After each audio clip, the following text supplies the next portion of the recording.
오늘 우리가 함께 읽은 말씀은 여호와의 사자가 기드온을 부르신 사건이 있었던 바로 그날 밤으로 우리를 초대합니다. 지난 시간 함께 나누었던 말씀을 기억해 보시면 하나님께서 포도주 틀에서 밀을 타작하고 있는 기드온을 여호와의 사자를 통해 만나 주시죠. 그렇게 불러주시면서 무엇보다 먼저 그 안에 있는, 그리고 이스라엘 백성들 전체 안에 있는 두려움이라고 하는 문제를 이야기해 주십니다. 그러니까 미디안을 베어내기 전에, 미디안과 싸워 이기기 전에 그들 안에 있는 두려움을 먼저 베어내야 한다, 이렇게 이야기를 해 주시는 것입니다. 기드온, 너 자신 안에 있는 힘이 문제가 아니라 너와 함께 하시고 너 안에 힘 주시기로 작정하신 여호와께 이 전쟁에 달려 있는 것이다, 이제 이런 이야기를 해 주시는 것입니다.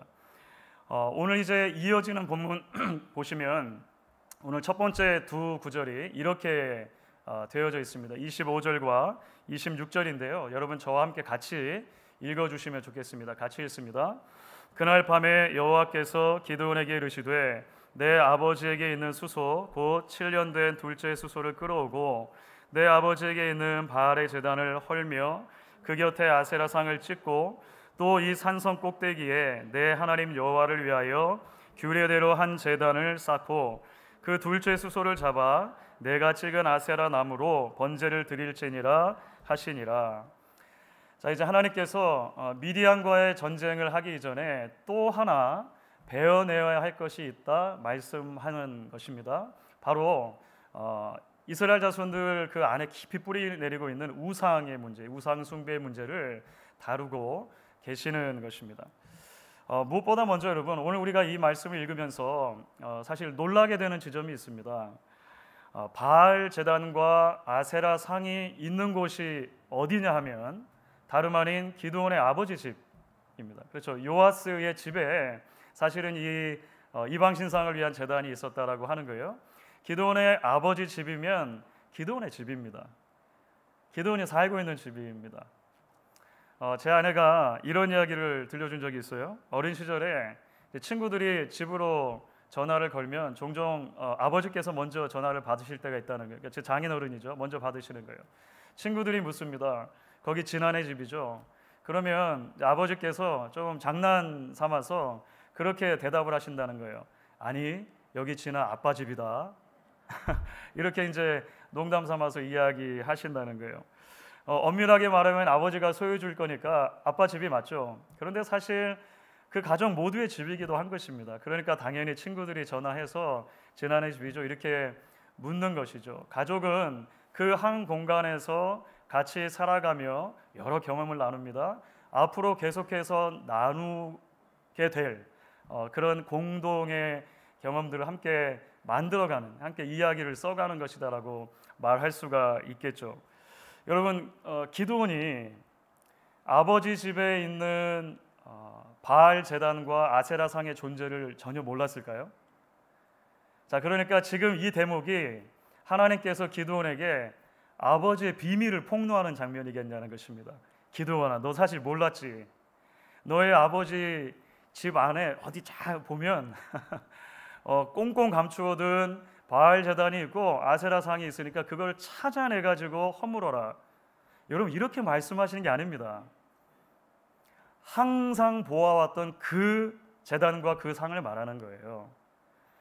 아버지뿐만 아니라 기드온도 섬겼던, 기드온도 예배했던 바로 그 제단을 말하는 것입니다. 그래서 사실은 구약학자들은 기드온 아버지 집에 있는 이 우상 제단은 그 마을 전체 사람들이 와서 바알과 아세라를 예배하고 제물을 드리는 일종의 신전이었다. 그 마을 전체의 신전, 슈라인이었다라고 말하는 것입니다. 그러니까 기드온 아버지가 그 오브라라고 하는 동네에 영주라고 하는 말을 지난주에 드렸을 거예요. 그러니까 한 도시의 영주이면서 동시에 바알 제단을 지키는 제단 지기 역할을 이 아버지가 감당했던 것입니다. 당시 사람들이 바알에게 제사를 드리려고 오면 당연히 돈을 가지고 오게 되어 있습니다. 그러니까 기드온 집안의 부는 사실은 이 바알 숭배와 굉장히 밀접하게 관계가 되어 있습니다. 나중에 보시면 이제 기드온이 이 바알 제단을 헐고 아세라상을 찍을 때 자신의 종을 10명 데리고 갔다는 이야기가 나와요. 자신이 개인적으로 수족같이 부릴 수 있는 종이 10명이나 되는 거예요. 그 가정의 부를 우리가 짐작해 볼 수 있는 대목인데, 이런 모든 것들이 사실은 바알 숭배와 관계가 된 것이죠. 자, 그러면 우리는 여기서 또 하나의 질문을 갖게 되는 것입니다. 기드온의 아버지 요아스나 기드온이나, 여러분, 하나님을 모르는 게 아니에요. 하나님을 믿지 않는 게 아닙니다. 요아스라고 하는 이름은 여호와 이름과 관계된 이름이고, 기드온도 베어내다 이런 의미를 가지고 있다는 말씀드렸잖아요. 동시에 어떻게 바알과 아세라를 섬길 수 있느냐라고 하는 질문이 우리가 자연스럽게 드는 게 마땅한 것이죠. 여러분, 여호와의 사자가 기드온을 부르는 장면에서 큰 용사여 여호와께서 너와 함께 하시도다 이렇게 말했을 때, 사실은 기드온이 그 여호와의 사자에게 거꾸로 되묻는 장면이 있었습니다. 항변하듯이 묻는 장면이 있었는데요. 그때 기드온이 뭐라고 얘기하냐면 이 내용입니다. 이게 너무 일찍 나왔는데 사실 이 내용입니다. 기드온이 이렇게 말했어요. 오 나의 주여 여호와께서 우리와 함께 계시면 어찌하여 이 모든 일이 우리에게 일어났나이까. 또 우리 조상들이 일찍이 우리에게 이르기를 여호와께서 우리를 애굽에서 올라오게 하신 것이 아니냐 한 그 모든 이적이 어디 있나이까. 이제 여호와께서 우리를 버리사 미디안의 손에 우리를 넘겨주셨나이다. 여러분, 이 내용만 그대로 놓고 보면 기드온이 지금 수백 년 전에 있었던 출애굽에 대해서 이야기를 해요. 출애굽 당시 하나님께서 일으키셨던 이적에 대해서도 이야기를 하는 것입니다. 자, 여러분, 기드온이 이 출애굽 이야기를 누구에게서 들었겠습니까? 그렇죠. 중간에 말한 것처럼 우리 조상들이 일찍이 우리에게 이르기를 이렇게 말한 것처럼 기드온은 기드온의 아버지에게 들었을 거예요. 그러면 기드온의 아버지 요아스는 그 얘기를 또 누구한테 들었을까요? 당연히 그 아버지에게 들었겠죠. 그들은 여호와 하나님께서 이스라엘 백성들을 출애굽시키셨다는 사실을 알고 믿고 있어요. 그때 하나님께서 애굽에 이적을 내리셨다는 사실도 알고 믿고 있는 것입니다. 믿으니까 이렇게 물어보는 거예요. 그 하나님이 이제 우리를 버려서 미디안의 손에 넘겨준 게 아니냐. 기드온의 언어는 무엇이냐면 여호와께서 나와 함께 하시다고요? 나 그런 분 안 믿어요. 그러니까 도를 믿으십니까? 했을 때 나 안 믿어요 하는 것과 이게 다른 거잖아요. 그렇죠? 나 하나님 안 믿어요가 아니라 그 하나님이 우리를 버렸어요 라고 지금 반문하는 것입니다. 자, 여러분, 그렇기 때문에 오늘 말씀 가운데 사실 이야기의 핵심은 무엇이냐면 기드온 집안을 비롯해서 이스라엘 백성들이 지금 가지고 있는 신앙의 문제가 있다면 그 핵심이 무엇인가를 말해주는 거예요. 그들이 가지고 있는 신앙 문제의 핵심은 뭐냐면 종교 혼합주의라고 말할 수 있습니다. 종교 혼합주의. 여호와도 섬기고 동시에 바알과 아세라도 섬기는 것, 이것이 문제라고 하는 것을 오늘 말씀이 드러내 주는 것이죠. 두 사이에서 편한 대로 자기 욕망대로 믿는 거예요. 자, 여러분, 이런 종류의 종교 혼합주의를 우리가 조금 더 잘 이해하려면 고대 사람들이 가지고 있는 신 개념을 좀 생각해 보면 도움이 됩니다.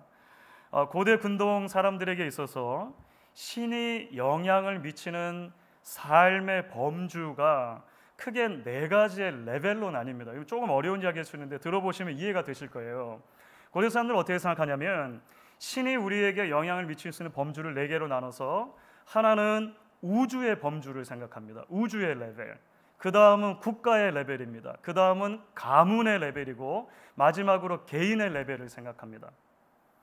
다신교의 체계 안에서는 각각의 레벨마다 내가 원하는 서로 다른 신을 배정해 놓고 섬길 수 있는 거예요. 전체를 다스리는 신이 있는가 하면 우리의 아주 작은 사소한 개인의 일상에 영향을 미치는 신도 있을 수 있다라고 믿으면 되는 거예요. 그렇게. 자, 여러분, 여기서 이스라엘 백성들의 문제가 무엇인지 조금 더 명확하게 드러나게 됩니다. 그들은 여호와께서 큰 이적을, 그렇죠, 자연계를 뒤흔들 만한 이적을 일으킬 수 있는 하나님이라는 사실은 믿어요. 하나님을 우주적인 차원에서는 믿는 것입니다. 그 하나님이 그 이적을 통해서 이스라엘 백성을 애굽에서 구원해 주셨다는 것도 믿죠. 국가적인 차원에서 믿는 거예요. 그런데 문제는 뭐냐면 우리의 가문의 차원에서, 내 개인의 차원에서는 다른 신이 필요한 거예요. 조금 더 편한 신이 필요한 것입니다. 그 레벨의 욕구를 채워줄 수 있는 신이 바알이고 아세라였던 것입니다. 여러분, 바알은 폭풍의 신이에요. 비를 내려주는 신입니다.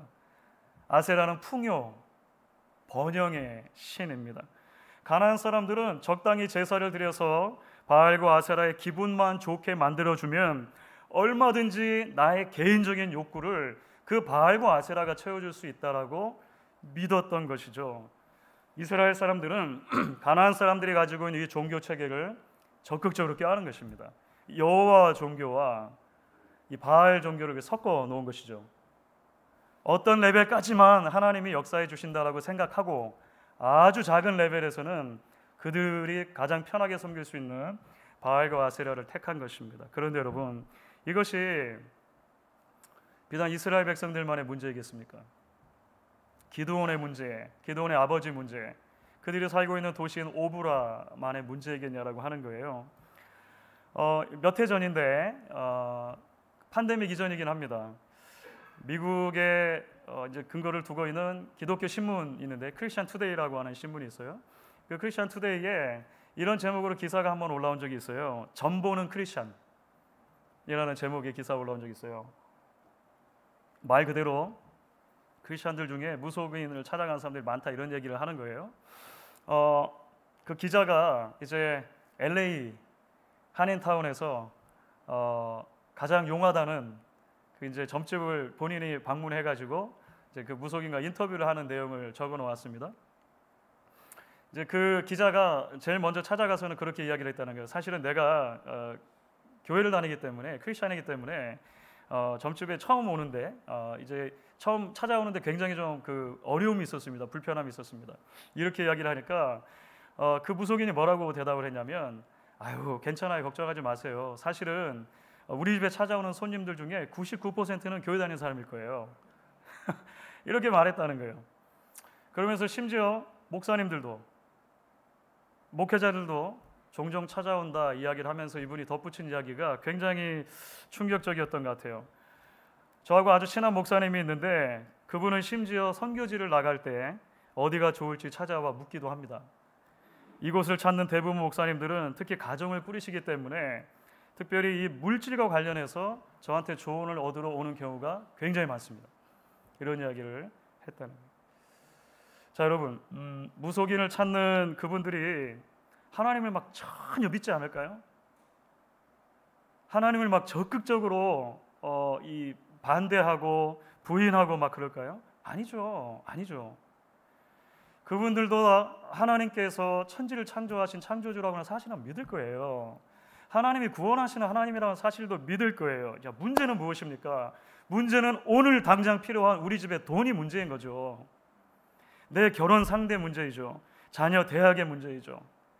가계 부지, 선교지 결정 문제, 이사 날짜 문제, 이런 개인적인 레벨이 문제가 되는 것입니다. 소위 작고 가까운 것들의 레벨에서 나의 욕망을 조금은 더 쉽게 채워줄 만한 그런 신들이 필요한 거예요. 우상이 필요한 거죠. 혹시 그런 생각 드실지 모르겠습니다. 그래도 나는 예수 믿고 나서는 한 번도 점집에 가본 적이 없다. 사실 우리 성도님들 중에 평생 한 번도 점집 가보지 않으신 분들이 많으실 거예요. 저를 포함해서. 그런데 여러분은 어떻습니까? 사실 생각해보면 우리가 세계 평화를 위해서 기도할 때는 하나님께 기도해요. 그런데 여러분, 부부싸움 한 다음에 곧바로 찾는 게 누구인지 여러분 한번 생각해 보십시오. 교회 안에 분쟁에 있을 때, 분쟁의 문제가 있을 때 가장 먼저 여러분들이 찾는 대상이 누구인지 한번 생각해 보십시오. 때로 전화통 넘어 있는 그 누군가, 때는 유튜브가 우리의 답이 될 때가 있지는 않습니까? 역사의 수레바퀴를 그 손에 붙들고 만물을 주관하시는 하나님이라고 우리는 기도할 수 있어요. 하지만 살면서 가장 중요한 것은 학연이다, 지열이다, 혈연이다라고 믿고 우리 자녀들에게 우리가 은연중에 그렇게 가르치지 않습니까? 한 걸음 더 나아가 여러분, 우리에게도 돈이 우상일 때가 있지 않습니까? 자녀가 우상이진 않습니까? 내 가정이 우상이 되거나 사업이 우상이 되진 않습니까? 인정에 대한 욕구, 성공에 대한 욕구, 안정에 대한 욕구, 권력에 대한 욕구들이 때로 우리의 마음속에 가장 우선순위에 있지는 않느냐는 것입니다. 하나님 믿지 않는 게 아니에요. 하나님을 향한 신앙은 신앙대로 놔두지만 매일 순간순간 사소하고 작은 것들을 결정해 나갈 때 그 결정의 1순위 기준이 되는 것은 결국 내 기분, 내 마음, 내 자아가 아니냐라고 하는 것이죠.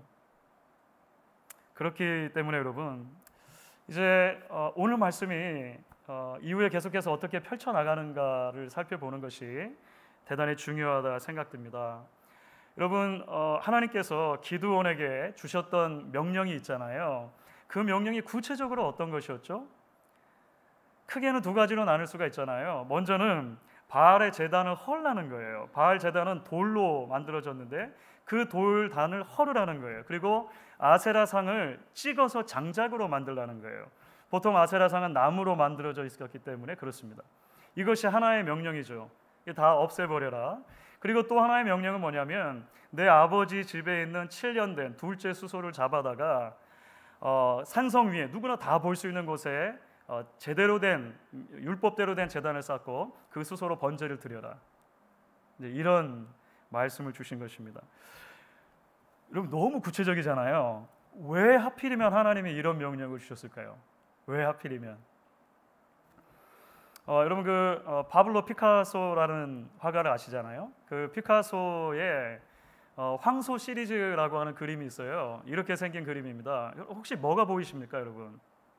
이거를 시리즈로 그려서 이렇게 모아놓은 것입니다.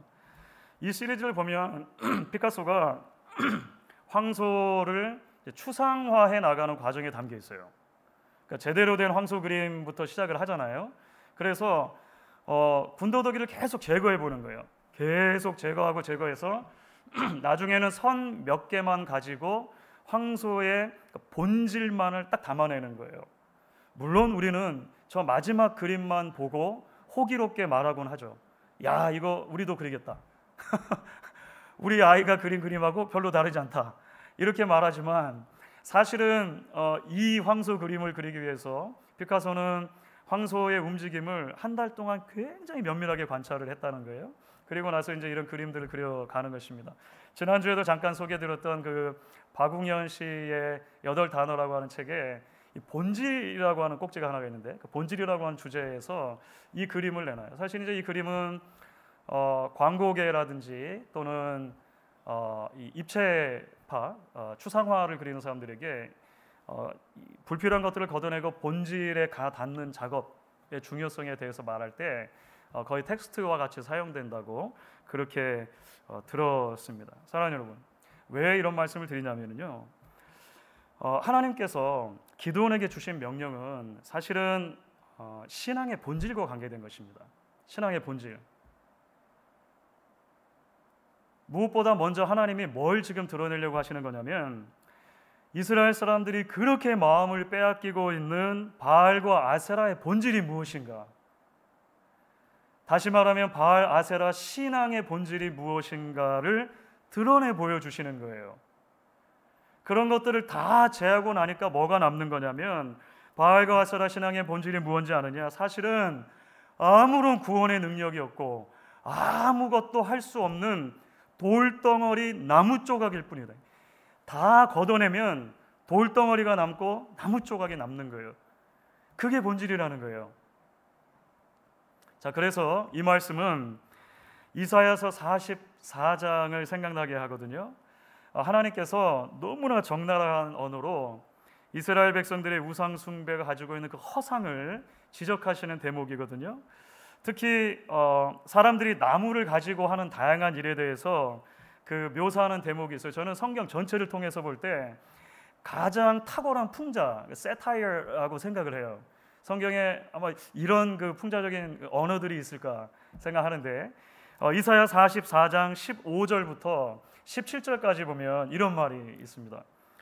이 나무는 사람이 땔감을 삶는 것이오늘 그가 그것을 가지고 자기 몸을 덮게도 하고 불을 피워 떡을 굽기도 하고 신상을 만들어 경배하며 우상을 만들고 그 앞에 엎드리기도 하는구나.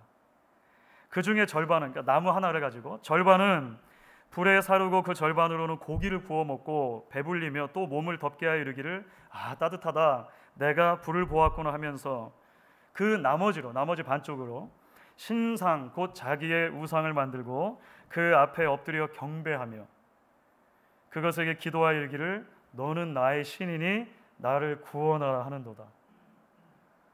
여러분, 사실은 굉장히 그 풍자적인 언어들인데요, 이게 좀 마음에 확 와닿으시면 좋겠는데 그런 거잖아요. 사람이 산에 가가지고 나무 한 그루를 열심히 배워온다는 거예요. 배워오면 그 절반을 딱 잘라가지고 집에서 땔감으로도 쓰고 고기도 구워 먹고 한다는 거예요. 그래서 따뜻하다 불이구나 하면서 나머지 절반을 가지고 우상을 만든다는 거예요. 그리고 나서 그 앞에 경배하고 절하고 오 나의 신이여 나를 구원하소서 이렇게 말하더라는 것입니다. 여러분, 이제 오늘 말씀이 이제 연결되면서 말하죠. 기드온이 그 여호와의 명령을 행합니다. 기드온 명령을 행하는데 여전히 두려운 것 같아요. 그래서 낮에 못합니다. 낮에 못하고 밤에 종 10명을 데리고 가가지고 어쨌든 이제 수행을 하긴 했습니다. 수행을 하긴 했어요. 다음날 아침에 당연히 온 성이 발칵 뒤집어졌겠죠. 사람들이 길길이 날뛰면서 이제 누가 범인인가를 계속 찾아가서 그것이 기드온이다라고 하는 밝혀내요. 이 사람들이 요아스의 집을 들이닥칩니다. 기드온의 아버지 집에 간 거예요. 그리고 나서 말하죠. 당신의 아들이 이 신상을 허물고 제단을 허무는 너무나 참남한 일을 행했으니 끌어내시오. 이 아들이 죽는 것이 마땅하는 것을 당신도 알고 있지 않습니까? 이렇게 이제 이야기를 하는 거예요.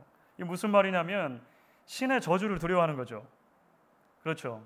그러니까 이 제단을 함부로 대했을 때 바알과 아세라가 어떻게 우리 마을에 벌을 내릴 것인가를 생각한 거예요. 그게 두려웠던 것입니다. 그런데 그 이야기를 듣고 나서 요아스가 이렇게 말하는 장면이 나오죠. 요아스가 31절을 보시면 이런 말을 해요. 여러분 같이 한번 읽어보겠습니다. 같이 읽습니다. 요아스가 자기를 둘러싼 모든 자에게 이르되 너희가 바알을 위하여 다투느냐 너희가 바알을 구원하겠느냐 그를 위하여 다투는 자는 아침까지 죽임을 당하리라.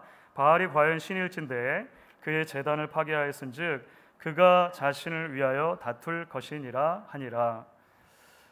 말의 핵심은 뭐냐면 바알이 진짜 신이 맞다면, 진짜 살아있고 이런 일들의 오펜드를 받는 진짜 신이 맞다면 사람이 굳이 나설 필요가 없다. 바알이 알아서 처리할 것이다. 이렇게 말하는 거예요. 여러분 좀 놀랍지 않습니까? 이 말을 누가 했다고요? 요아스가 한 거예요. 요아스가. 사실은 이 모든 사건과 더불어서 가장 낭패를 본 사람, 가장 당황했어야 하는 사람이 있다면 사실 요아스잖아요. 그런데 이런 말을 해요. 그래서 학자들은 아들을 살리고자 이제 임기응변적으로 아마 이런 말을 만들어냈을 것이다라고 생각하긴 합니다. 하지만 그가 만들어냈던 어땠든지 간에 중요한 것은 이 말 자체 안에는 진리가 들어있는 거예요. 그렇죠. 마치 예수님 당시에 대제사장이 말한 것처럼 예수를 믿는 건 아니에요. 그런데 그 말 자체에는 진리의 조각이 들어있다라고 볼 수 있죠. 자기 집에 있던 바알 제단이 무너지고 아세라 상이 찍힌 이 상황 속에서 요아스가 이런 말을 했는데 결과적으로 어떻게 이제 일이 풀려갑니까? 요아스 말처럼 되는 거예요. 바알이 아무것도 못하는 거예요. 그렇죠. 바알이 스스로에 대해서 무엇이라 항변을 못한다라고 하는 사실이 모든 사람들 앞에 드러나게 됩니다. 그래서 어떤 주석가가 말한 것처럼 이 사건에서 무엇이 증명되는가? 바알의 비존재, non-existence of 바알이라는 표현을 쓰는데요. 바알이 사실 없다는 거예요. 돌 조각, 나무 조각이라고 하는 것이 이 사건을 통해서 드러나더라. 여룹 바알이라고 하는 별명이 생기게 되는 거예요. 바알이 알아서 자기 스스로를 변호하게 해라, 이런 뜻인데 나중에 보니까 결과를 놓고 보니까 뭐죠? 바알 is nothing 이라고 하는 의미가 되는 것이죠. 자, 여러분, 그렇기 때문에 오늘 말씀이 이어져서 이 사건이 가지고 있는 또 하나의 본질적인 측면을 생각해 볼 수 있습니다. 그것은 여호와 신앙의 본질이 뭐냐라고 하는 거예요. 다시 말하면 하나님이 어떤 분이시냐라고 하는 것과 관계가 되겠죠. 말씀드린 것처럼 하나님께서 기드온에게 주셨던 명령 가운데 또 하나 우리의 고개를 갸웃하게 하는 그런 지점이 있습니다. 그게 뭐냐면 아버지 집에 있는 7년 된 둘째 수소를 잡아서 제사를 드리라고 하는 거예요. 여러분 혹시 생각해 보셨습니까? 너무 구체적이지 않습니까? 그러니까 너무 과하다 싶을 정도로 구체적이지 않다는 거예요. 아니 5년짜리면 안 됩니까? 6년짜리 소면은 안 되냐는 거예요. 왜 7년짜리입니까? 왜 하필은 둘째 소입니까? 첫째 소는 왜 안 됩니까? 셋째 소는 서운하잖아요. 사실 대부분의 주석학자들이 이 부분에서 7년 된 소를 이스라엘 백성들이 미디안의 압제를 받은 7년과 연결을 시킵니다. 다시 말하면 이 소는 미디안의 압제가 시작되던 그 해에 태어난 거예요. 그렇죠. 그 해에 태어나서 그 압제의 모든 기간을 고스란히 겪고 온 소라고 그냥 보면 되실 거예요. 왜 둘째 소인가? 요아스 집에 여러 소가 있는데 하필이면 그 둘째 소가 7살이었겠죠. 그렇게 생각하는 게 아마 가장 정상적일 것 같아요. 본문 자체를 놓고 봤을 때. 그러니까 여러 소가 있는데 그 둘째 소가 7년이 되었다, 7살이 되었다, 이렇게 보면 될 것 같습니다. 결국 이야기가 펼쳐지면서 보게 되죠. 여러분, 미디안의 압제 가운데 결국은 누가 구원을 이루어 주실 것인가? 이 번제를 받으시는 여호와 하나님께서 구원을 이루신다라고 하는 이야기를 계속해서 하고 싶은 거죠. 실제로 그렇게 펼쳐지게 됩니다. 이스라엘을 미디안의 손에서 구원하는 것은 바알이 아니에요. 아세라가 아닙니다. 여호와 하나님이 오롯이 이스라엘 백성들을 구원해 주십니다. 여러분, 그래서 우리가 다음 주에 조금 더 살펴보겠습니다만 기드온과 300용사 이야기가 이제 펼쳐질 때 이 부분이 굉장히 중요하게 나타나죠. 여러분, 왜 하필이면 겨우 300명입니까? 기드온 주변으로 처음에 모인 사람들은 32,000명이었어요. 물론 미디안의 숫자에 비하면 턱도 없이 부족하지만 32,000명이 모여들었는데 계속해서 걷어냅니다. 줄여가고 줄여갑니다. 왜 계속해서 줄여갈까요? 본질만 남겨두는 거죠. 피카소의 황소 그림을 생각하시면 됩니다. 다 걷어내고 결국은 이 전쟁을 누가 하는 것인가? 여호와 하나님이 전쟁을 치르시고 승리를 주시고 구원을 주신다라고 하는 것을 말하고 싶은 것입니다. 주안의 사랑하는 여러분, 대강절 기간을 지날 때마다 저는 사실 11세기 위대한 신학자였던 안셀무스의 한 책 제목이 계속 마음에 떠오릅니다. 언젠가도 여러분들에게 한번 소개해드린 적이 있었던 것 같아요. 그 책 제목이 라틴어로는 이렇게 되어 있습니다. 쿠르 데우스 호모입니다. 우리말로 번역하면 왜 하나님이 인간이 되셨는가입니다. 왜 하나님이 인간이 되셨는가? 여러분, 왜 성탄이 필요합니까?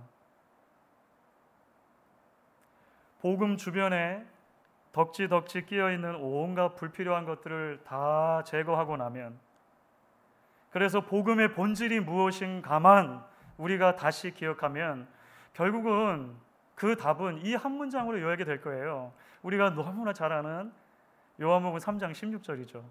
하나님이 세상을 이처럼 사랑하사 독생자를 주셨으니 이는 그를 믿는 자마다 멸망치 않고 영생을 얻게 하려 하십니다. 여러분, 세상의 모든 종교는 말합니다.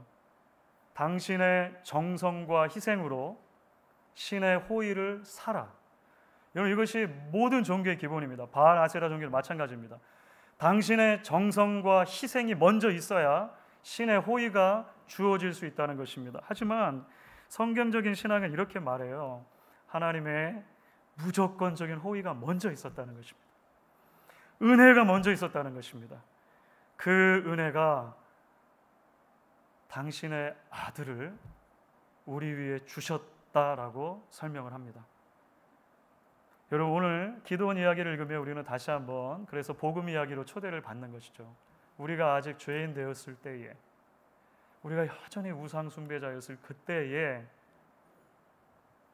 아들이신 예수께서 우리를 위하여 죽으심으로 하나님 아버지의 우리를 향한 크고 놀라운 사랑을 증명해 주셨습니다. 그러니 우리는 다시 한번 우리 삶에 깊이 뿌리 내린 우상은 없는지 돌아보아야 하는 것입니다. 여전히 두렵죠. 기드온처럼 여전히 겁이 날지도 모르겠습니다. 하지만 그것들을 걷어내고 허무는 신앙의 결단으로 오늘 말씀은 우리를 초대합니다. 왜냐하면 바로 저와 여러분을 위해 하나님이 인간이 되셨기 때문입니다.